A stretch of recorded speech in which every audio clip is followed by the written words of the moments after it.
நீங்க பந்திப்பூர் போறீங்கன்னா சஃபாரி பார்க்கறதுக்கு மிஸ் பண்ணவே பண்ணாதீங்க. ஏன் இதை நான் சொல்றேன் அப்படின்னா, பந்திப்பூர் சஃபாரியில் அதிகப்படியான வாய்ப்பு புலியை பார்க்கறதுக்கு இருக்கு. அதனால நீங்க போறீங்க அப்படின்னா கண்டிப்பா ஒரு சஃபாரி போயிட்டு வாங்க. சஃபாரி கொஞ்சம் எக்ஸ்பென்சிவ் தான். முதுமலையோட கம்பேர் பண்ணும்போது கொஞ்சம் எக்ஸ்பென்சிவ் தான். முதுமலையில் வந்து 350 என்னமோ சார்ஜ் பண்ணுறாங்க பெர் ஹெட்டு. ஆனால் இங்கே பந்திப்பூரில் 650 ருபீஸ் வந்து சார்ஜ் பண்ணுறாங்க 1.5 மணி நேரம் சஃபாரிக்கு. இருந்தாலும் நாம் ஒரு ட்ரை பண்ணலாம். நமக்கு லக் இருந்ததுன்னா புலியையோ சிறுத்தையோ பார்க்கக்கூடிய வாய்ப்பு கண்டிப்பாக இருக்கும். இந்த சஃபாரியில் நாம் போகும்பொழுதும் மெயின் ரோட்டில் போயிட்டு இருக்கும் பொழுதே ஒரு அலாரம் கால் கண்டினியூஸாக கேட்டுகிட்டே இருந்தது. அதாவது குரங்கும் மயிலும் சத்தம் போட்டே இருந்தது.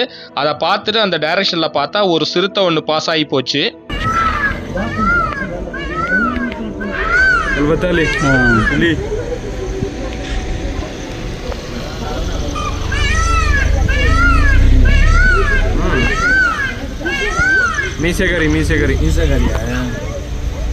சஃபாரி ஸ்டார்ட் பண்ண ஒரு 15 நிமிஷத்துக்குள்ளேயே, அதுவும் மெயின் ரோட்லேயே நாம் வந்து சிறுத்தையை பார்த்தது உண்மையிலேயே ஷாக்கிங்காக தான் இருந்தது.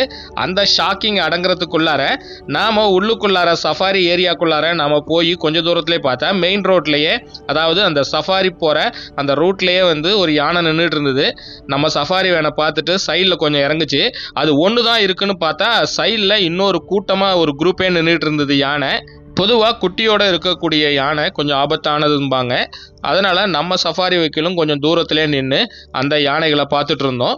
பொதுவாக பந்திப்பூர் வந்தோன்னா கண்டிப்பாக வந்து இந்த சஃபாரியில் யானையை மிஸ் பண்ணாமல் நம்மளால் பார்க்க முடியும்.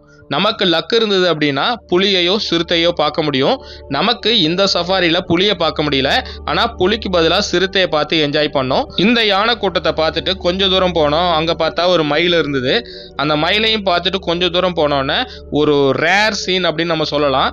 ஒரு கழுகு வந்து கிளியை வந்து வேட்டையாடி சாப்பிட்டுக்கிட்டு இருந்த அந்த ஒரு சீன் வந்து பார்க்க முடிஞ்சுது. லைஃப்பில் நான் இதை வந்து இந்த ஒரு பேர்டு வந்து ஒரு வேட்டையாடி அது சாப்பிட்டுட்டு இருக்கிறத நான் இது வரைக்கும் பார்த்ததில்ல. அதை பார்த்துட்டு நம்ம சஃபாரியை முடிச்சுட்டு மெயின் ரோட்டில் போகும்போது திரும்பவும் ஒரு 2 யானை வந்து ரோட்டுக்கு சைடில், அதாவது மெயின் ரோட்லேயே வந்து நின்று சாப்பிட்டுட்டு இருந்தது.